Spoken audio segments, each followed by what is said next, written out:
Psicología Objetivista es un espacio de información, reflexión y orientación. Psicología Objetivista presenta del álbum Video Objetivista. La entrevista llevada a cabo en julio de 1979 a Ayn Rand por Tom Snyder. En ella Ayn Rand explica qué es objetivismo, en qué se diferencia de religión y otras filosofías. También habla de su época en Rusia y sus primeras obras literarias. Traducción objetivismo.org. Psicología Objetivista presenta del álbum Video Objetivista. La entrevista llevada a cabo en julio de 1979 a Ayn Rand por Tom Snyder. En ella Ayn Rand explica qué es objetivismo, en qué se diferencia de religión y otras filosofías. También habla de su época en Rusia y sus primeras obras literarias. Traducción objetivismo.org.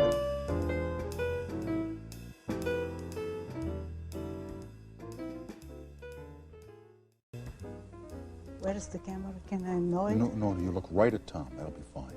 Now here's Ayn Rand, who is the author, as I say, of The Fountainhead and Atlas Shrugged, and the other one I can't remember because it's a longer title.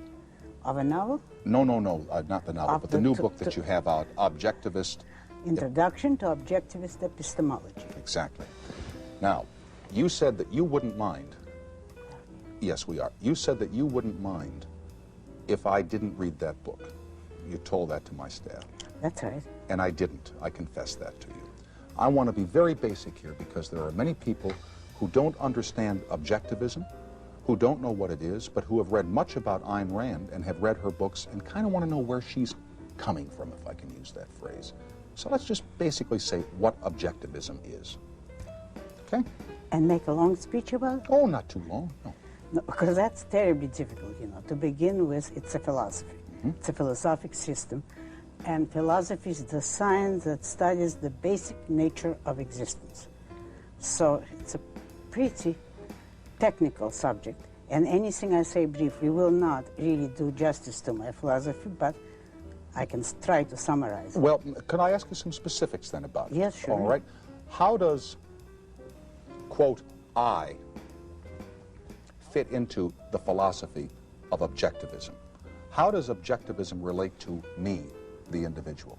What does it do for me? Are you a human being? Mm-hmm. Well, then it relates to you. It tells you how to lead your life and how to achieve things, how to be happy. It tells you the fundamental principles by which you can make your own choices. Above all, it tells you that you have the means to make these choices, that your mind is valid, that the reality you perceive really exists, and that is epistemology. Mm-hmm. That's a branch of philosophy, and then it tells you how to make by what principles to guide the basic choices of your life. Now, there are many philosophies that would offer that to an individual. Oh, yes. There are religions that offer it. There are forms of government that offer it. How does... Not forms of government. That's politics. That's a different branch. That comes later. Well, yes, but governments in some areas, in some instances, would define for you choices or dictate to you how to live your life. Yeah. But I'll retract governments and just say religions are philosophies. How does objectivism differ from the philosophies that many of us have been exposed to in our youth? Philosophies based upon religions, theologians, dogmatists. The very first difference. Objectivism tells you that it is not right, it is not proper to man to take anything on faith. Religion is a matter of faith. You accept a religion emotionally or because you were born to it. You have not chosen it rationally. What objectivism will tell you is that reason, man's reason is his basic means of survival. That is the most important faculty which he has, and he has to guide his life and make his choices by means of his rational faculty. He has to make his own choices, but he has to know how to make them. It is immoral for him to act on his emotions, to be guided by the whim of the moment. That objectivism holds as very wrong, very immoral. And morality, in fact, consists of following your reason to the best of your ability. So that rationality is the basic virtue from which all the others proceed. Now, then you believe this for yourself, do you not? You accept this philosophy. Oh, it has certainly. guided your life. It has. Yes. I It don't has wanna- brought me where I am. Okay. So that you believe in Ayn Rand, first and foremost. Oh, certainly. Not necessarily a God or a heaven or a hell or a government or some other people or forces beyond your control, but you believe in you. I wouldn't put it that way. I could say that, yes, it's true to some extent, but it's very inexact because it isn't a matter of faith. I have confidence in my own rational ability. But more than that, I also know that if I had less abilities than I have, no matter what happened to me, my mind is all that I have to guide me. So that if I were me or the lowest girl in the class mentally, which I never was, the same morality would apply to me. How smart, you brought this up now, that you were not the dumbest girl in the class. No, How smart were you in school when you were a little girl? very. Yeah? I was the top student. I went to 2 different schools in 2 different cities, and I was the top student there. In addition to being the top student, did they ever measure your intelligence and tell your mom and dad, oh, this girl is so bright, this girl is a Jew? No, in my time they didn't have those tests, not in Russia. But you knew that you were smart. Oh, yes. Did you feel that school was too slow, that you were Yes. so far ahead of the material? Yes. How did you handle that? How did you school yourself really beyond the curriculum or curricula Is in the it school? of interest to tell you? Yes, it really is. I always try to sit in the back row of a class, and I put a book in front of me, and I was writing novels from the age of 10. I was writing screenplays at 8, but I was writing novels in class because otherwise I would be terribly bored. I was never discovered because we had textbooks, and if you read ahead of the lesson that they present in class, you could know what the teacher said. I had to read the textbook just once, and then I knew the course. So I really think it had a bad influence on me, on my working discipline. It was too easy and too boring. But how did it affect your working discipline? I never had to make an effort. I certainly did have to when I began writing novels. That's really difficult. But in school, I had no difficulties How was writing novels difficult for you? because it's an enormous context that you have to keep in mind, an enormous structure. You can't do it inspirationally. You can't do it by just looking at the piece of paper once and deciding what you're going to do. It's a whole enormous structure, much more complicated than a building. And you have to keep it all in mind, never contradict your outline, and carry it out. It's killingly difficult, but wonderful when you succeed at it. I mean a good novel, of course. Do you recall what the first novel was you wrote when you were 10 years old, behind that book in the back row in school? The very first one, I remember the first screenplay. Oh, the novel I never finished. Oh. Wait a moment. No, I did finish it. Yes, I remember it. The one I didn't finish, I started in college. I remember it, but don't make me tell you the plot. No, I will not. But I would like to think that somewhere that manuscript is in a drawer in your house or in a box up in a closet. It's probably bombed out of existence Really? in Leningrad. So it exists then only in your mind, huh? Yeah, I didn't bring it with me. When did you discover or think up or allow objectivism to become your philosophy? From the time that I remember myself, which is 2.5. The first incident in my life I can remember, I was 2.5. And from that time on to the present, I never changed my convictions. Only at 2.5, I didn't know as much as I know now. But the fundamental approach was the same. I've never had to change it. Why has it worked for you? Because it's true. Because it corresponds to reality. Because it is the right philosophy. By true, I mean it corresponds to reality, therefore it permits me to deal with reality properly. And it first of all, tells me I have to use my judgment, not my emotions, my judgment. Why do you think that religions have attracted more people to their philosophies than objectivism has attracted people to its? Well, first of all, they had much longer time. Now, remember, religion is older than objectivism. I don't think I would want to attract as many people as religions do, but the real and serious answer is this. Religion is a primitive form of philosophy, because what religion and philosophy have in common is that it's a system of background premises. It gives you a frame of reference, a context, in fundamental terms, and then you live the concretes of your life accordingly. So religion is primitive, canned philosophy, if you want to. It gives you canned answers, and it says, here, you can rely on it, you don't need to think.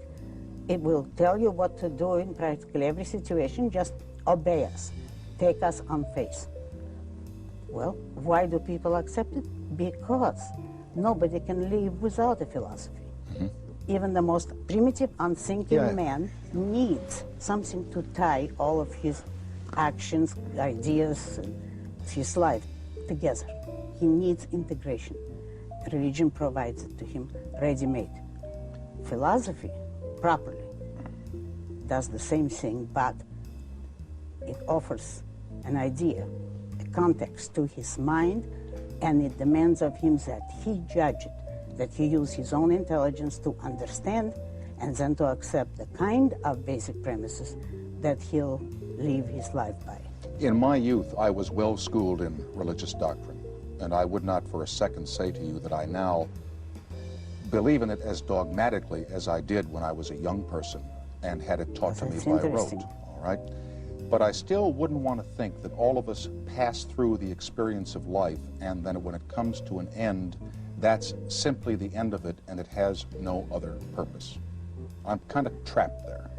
I would like to think that there is something beyond the end of this thing we call life. But tell me, supposing you were convinced that there isn't, what difference would it make to you now? Oh, it would make a tremendous difference to me. Yeah, I think so. But it would, for the better. Well, you see, I think for the worse. Why? I wouldn't like to believe that when this body dies, that this spirit is now gone, that it's defeated. It's not defeat. Think of it the other way. If you know that this life is all that you have, wouldn't you make the most of it? Well, rather than think, if I don't enjoy this life, I'll have limitless number of lives coming, yet I can be wasteful of my own life. No, I don't think that. I don't think that I would want to waste a second of this. I do waste some seconds, and I'll bet Ayn Rand wastes some seconds Or also. they're not wasted. Yes, you mean of doing nothing whatever. Just drifting. Well, or creatively wasting time. Creative waste, that's right. All right.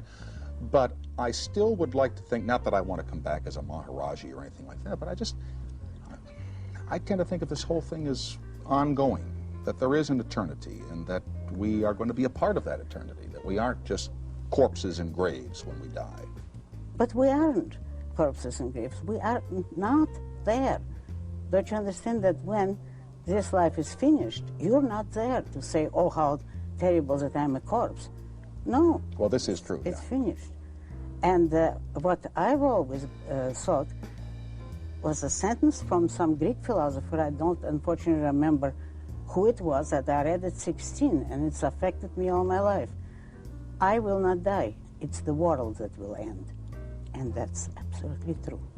And you know, for me now, it should be a serious question, because my time is fairly limited, and I have the same feeling that I will enjoy life to the last moment. And when it's the end, I don't have to worry about it. I'm not there. It's too bad that the world will end, and I think a very wonderful world will end with me. But I've had my time. I can't complain. Ayn Rand does not fear death, does she? No. Only the death of someone I love, but not my own. How does Ayn Rand philosopher view the United States of America today? People waiting in gasoline lines, people fearing a possible recession, people wondering whether we will survive as a nation because of military posturing by other countries around the world. Tell me how you feel. That's a pretty big statement right there. But first of all, to sum it up, I feel that this country is being destroyed by its philosophy, specifically by its universities. The most dangerous thing in this country today are the universities, because they're teaching the kind of ideas that would necessarily have to lead to the destruction of this country. I think that the American people is too good for that kind of program. You notice that the people are turning to the right. That's a very healthy sign, but there is no leadership on the right. There is no intellectual leadership. There are no ideas. And it's very possible that the people will be defeated for lack of proper intellectual leadership. However, the basic premises... Excuse me, but then you don't mean Harvard intellectual leadership or Yale intellectual leadership. I mean a Harvard that would be preaching American ideas, more specifically reason, individualism, capitalism. If an institution of the intellectual prestige, which they don't deserve today, but they deserved it at one time, of Harvard, if an institution of that magnitude were preaching the proper ideas, that is the ideas on which America originally was based, or to say it briefly, the philosophy of Aristotle, which was the father of this country, who was. If they were doing that, you could have the biggest renaissance in the world, still not too late even now. You could have a better renaissance than the first one. This country would come back to life. But today, when all those institutions from Harvard on down are preaching collectivism, mysticism, and above all, altruism, self-sacrifice of yourself, the giving up, the resignation, all the disgusting kind of ideas that the whole world has been nurturing for centuries, when they do that, this country can't survive. Can you be a little bit more specific? I've never been to Harvard. I've never been to class there, but can you give me an example? That's your advantage. Oh, thank you. Of how they are teaching sacrifice, how they are teaching altruism? Well, open daily paper and look at Mr. Carter, a very peculiar creature, who is telling you that we're going to overcome the oil shortage by driving less, by giving up. Let us all make a sacrifice. Let's lower our standard of living, and we'll all be living better. Now, is that a proper philosophy to tell a country that has pride and self-esteem? At one time, with all the faults in American intellectual equipment, and there were a lot of faults, at least people were taught pride in their own country and in the good aspects, the great achievements of this country. Today, you're supposed to apologize to every naked savage anywhere on the globe because you are more prosperous, because you've earned your money. You have to feel guilty and apologize for it, while he hasn't and doesn't intend to learn from you. He just wants your money. That's what we're being taught. Why are we being taught? Because the ruling philosopher today in Harvard and everywhere else is Immanuel Kant. And that's the real villain of our age. It's not Karl Marx. You mean he's the one, huh? He is the one. Kant is the one. Okay. It's not Karl Marx, and it's not even religion. So I do not approve of religion, as you know. But those are not the villains. The villains is Immanuel Kant, who preached that man's mind is not valid, that the things you perceive are not there, they're not real. Things in themselves, as he preached, are something which exists in another dimension. Your world is only phenomenal, as he called it, and then there is this noumenal world which you cannot perceive in any way whatever. And that nominal world is the true reality. Only you can't perceive it, so you better live here on earth and do your duty. And your duty is some kind of voice that comes from these other dimensions which you can't know. Well, how does he know? He doesn't tell you. But he tells you that morally you have to do your duty. What does your duty consist of? Of doing things in which you can take no possible interest and no advantage to yourself. You know that he is even worse than an altruist. An altruist would tell you, you shouldn't be happy, but you should sacrifice for other people, and then you're moral. Kant goes beyond it. He says, if you do things because you have any goal whatever, even the welfare of others, your action is not moral. Or as he puts it, action is not moral. Or as he puts it, it has no moral significance. To be truly moral, you should do things out of which you get nothing whatever, neither for yourself nor for others. If you can achieve that kind of being a total zero offered for being eaten by any cannibal, then you're moral. Now that's the philosopher who rules today's life. If that is what the universities are preaching, Kant himself and all the endless variations of him and the derivatives from him, all modern philosophy are little illegitimate Kantians, if you know what I mean. If that's what children are taught, once they leave college, what do they bring to life? What you see today. We're kind of reaching the visible climax of Kantianism. They take dope, they try to kill their mind in every way possible. They leave range of the moment, they have no values, no goals, and no selfishness. Well, they're terribly unselfish because they haven't got one independent idea in the world. Tell me the value of selfishness. Use another word, self-esteem. The value of selfishness is that you esteem yourself as a value, that you live according to your nature, which means by the judgment of your own mind, and you respect your own mind, you respect your own ability to do the right thing, therefore you respect the possibility of being a morally virtuous person, and you regard yourself as a value worth preserving. Let me bring it down from Kant a little bit to a bromide that I had drummed into me as a child, and maybe you've heard it. Happiness comes from making other people happy. Oh, yes, who hasn't heard it? And that's the trouble. Let's aim at the day when people will not hear it anymore. Because it isn't true, it isn't justifiable, and the first question you would have to ask is, why? Why is it good to want others to be happy, but not yourself?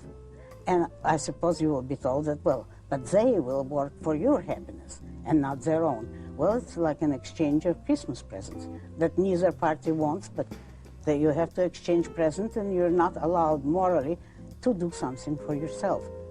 Whereas what I say, you can make others happy when and if those others mean something to you selfishly. If you love them, then you want to make them happy. Fine. If you don't love them, that's not a moral crime. You don't have to love everybody. You cannot love everybody because it's a meaningless expression. You can love only those whom you value, and if they contribute to your happiness, you contribute to theirs. That's fine. But each one of you has to be selfish about it. Supposing somebody were in love with you and said, I love you because you're so bad, so I sacrifice myself and I'm going to love you. Would you accept that, or would you say it's the most... No, sir, I wouldn't either. That's the most insulting thing anyone could have said to you, and yet that's what altruism would demand. And there is a great Russian writer who tried to practice it, Dostoevsky, who did marry a poor, stupid little seamstress whom he didn't love at all, out of the desire to make her happy, you see. The end of it was she committed suicide. Now that is an altruist practice. That's what altruism leads to. How about it's more blessed to give than to receive? Well, that's obviously the welfare state.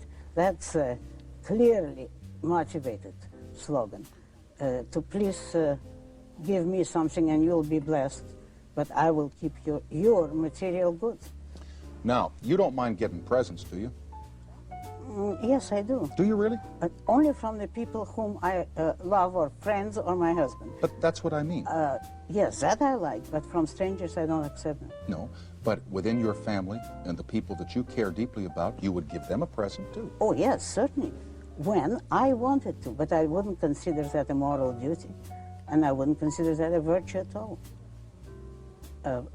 But you were saying, may I bring up something that we were discussing during the commercial? The worst thing today is the attacks on ability. I call this today's atmosphere the age of envy, actually. And I ask you whether you would be attacked by people for your success. And I don't know whether you want to give the answer to the audience that you gave me. Yes, I am. Well, that's what I regard as the most immoral thing on earth. To attack a man not for his flaws, but for his virtues. Because to make a success of yourself in any line of rational activity is a great virtue. And people will attack you for exercising your ability, for hard work, for consistency, for ambition. And they will want to make you feel guilty of it. That is the greatest evil, according to my philosophy. And wait, say that again. The greatest evil, according to your philosophy, is to attack an individual because of virtue.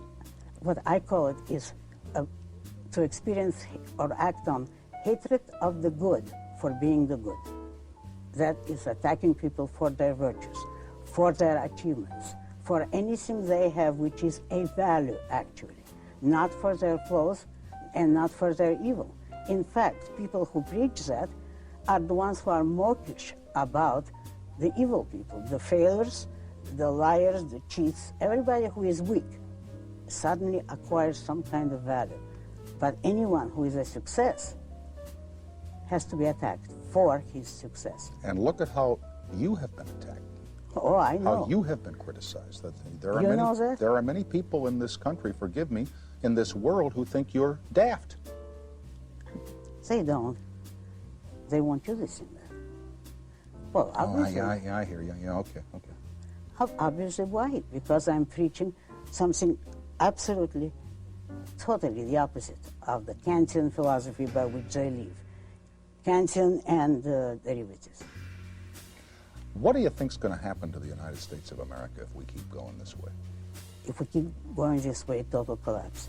But I still think that we won't keep going this way. That what will save this country is not its intellectuals, but the people. Because they've rebelled already without much intellectual prodding. That they've already becoming aware of the fact that we have to go to the right and not more welfare state. That's a great tribute to the intelligence of the people. Only I want to make something clear. I'm not a conservative. I think that today's conservatives are worse than today's liberals. I think they are, if anyone destroys this country, it will be the conservatives, because they do not know how to preach capitalism, to explain it to the people, because they do nothing except apologize, and because they're all altruists. They're all based on religious altruism. And on that combination of ideas, you cannot save this country. The trouble with this country is that it was based on the right philosophy originally by the founding fathers, but they did not have a moral code to match the political ideas which they had. You love this country, don't you? Passion. Very, very much. And consciously. I love it for its ideas. And I've seen enough of the other side, so I can appreciate this country. You might even get emotional about this country, huh? Oh, yes. Why they want me to get emotional? Might even thank God for it, huh? Yeah. I may not literally mean a God, but I like what that expression means. Thank God or God bless you. It means the highest possible to me. And I would certainly thank God for this country. And thank you for being here tonight. That's so come down. Thank you very much for asking me. I enjoyed it. Okay, and please come back, and God bless you. Thank you. Same to you.